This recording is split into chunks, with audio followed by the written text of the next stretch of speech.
Hey everyone, it's Richard Metal Fan here, bringing you guys a brand new 2020 album review. And today we're going to be looking into the brand new 10th self-titled studio album from the band Lamb of God, which was released today. Now for those of you, well, everybody should have probably have at least heard of Lamb of God. They're a metal band hailing all the way from Richmond, Virginia, and these guys have been around since the mid-90s or so.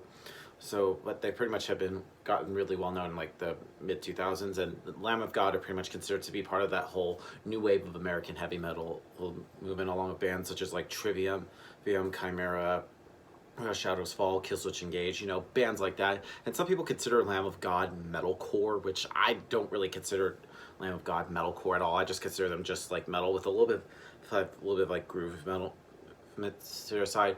And Lamb of God for me are pretty much one of my favorite bands, and they've pretty much been stuck with me since I first heard them when I was in high school, back when I was like 15.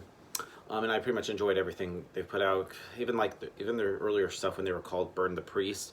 But yeah, and then after that they changed their name to Lamb of God, and then been putting out albums since New American Gospel, As the Palaces Burn, Ashes of the Wake, which is still my favorite album of theirs, Sacrament, and so on and so forth. And this is of course just the follow-up to their previous album, which was Sturm und Drang, which I thought was a pretty good album. But does this album like live up or exceed what Sturm und Drang has?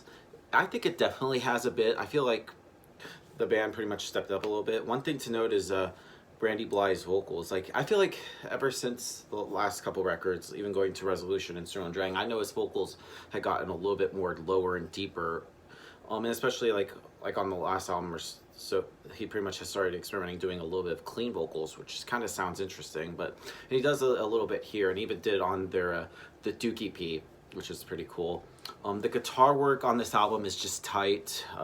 Like Mark Morton and Willie Adler's guitar playing is just sick as ever. Just like the leads that Mark just comes up with is great, and just the riffs that Willie comes up with is superb. The bass is pretty audible. I mean, John Campbell's bass you can definitely hear. And drumming wise, this is actually the first album to feature a new member after being pretty much the same lineup for a little over 15 or so years. They got new drummer, replacing of course longtime drummer Chris Aller. We have new drummer Art Cruz, who used to play with like Prong, and he was also in Winds of Plague. I feel like his drumming, like filling in, that's got to be a tough shoe to fill in on the drums. Like, of course, being a drummer, you have to like be on time with like tempos and trying to keep the beat and everything. But I feel like Art Cruz does a really great job filling in or trying to just giving his like when I saw them Lamb of God like twice last year, he pretty much did a great job. Like, he did pretty good with the old songs. So yeah. So without further ado, let's dive into this album track by track. Now, starting things off is Memento Mori, which is kind of starts off very dark and very daunting, and Randy does a little bit of clean vocals here, and it sort of gives it a little bit of a creepy vibe.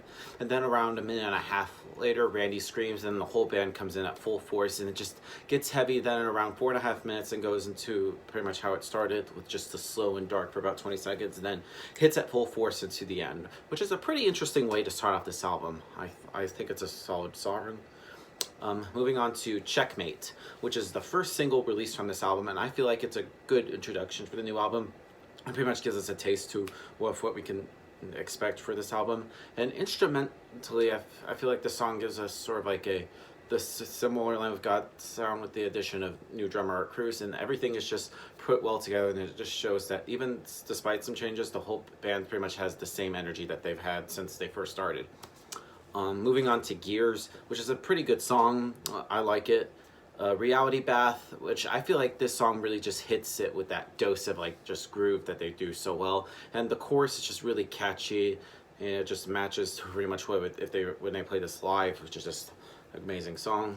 Then we go into New Colossal Hate. Now this, in my opinion, is probably the most Lamb of God sounding track here. It just has some sick drumming from Art, and it's some really great riffs are just very chugging sounding. Resurrection Man, which probably in my opinion is the darkest track on here. It has a little bit of a slower pace to it, but it still managed to have sort of like that heaviness that just keeps it going along. The next song on the album is called Poison Dream. Now this features a guest appearance from Jamie Josta of Hatebreed, and it definitely feel like his guest appearance sort of like matches sort of like the musically, because musically it sounds like hardcore, but yeah, I just feel like it, like they also, the next song, which we'll get into in a sec, I feel like with the guest appearances, it sort of like has that sort of vibe with their bands and stuff a little bit. I don't know if how you all feel about that, but that's just how I get from when I hearing it. Then we move on to Routes, which song featuring Chuck Billy from Testament, and you could definitely tell it when you first hear it. It's just very thrashy, and it sort of like fits really well with Chuck's guest appearance, which is a pretty good song. Then we go into Bloodshot Eyes, which I feel like this pretty much shows sort of like a lighter side of the band, which I feel like which pretty much has been shown from the last couple of albums. And there's a little bit of melody in here, but it also has a good balance of like the heavy stuff to just keep things just fucking rocking and shit. And then the album closes with On the Hook, which is a really interesting song, and I feel like, in my opinion, it's the most diverse on here. It has like heavy elements with sort of like a little bit of atmospheric stuff to it, but it's not like the strongest this track on here, but it's just a one that will just make it get the most like different song off of this album. I don't know. That's just how I would describe it. Now overall, Lamb of God's self-titled album is a pretty good album. But like I said, it's still like the same Lamb of God as before, but I feel like it has some stuff that's slightly different. But yeah. So if I were to give the new album a score, I'm going to give it probably a 9 out of 10. So yeah, that's my review of the new Lamb of God album, guys. Let me know in the comments what you guys think about the album, and I'll see you all in the next video. And as always, keep it metal.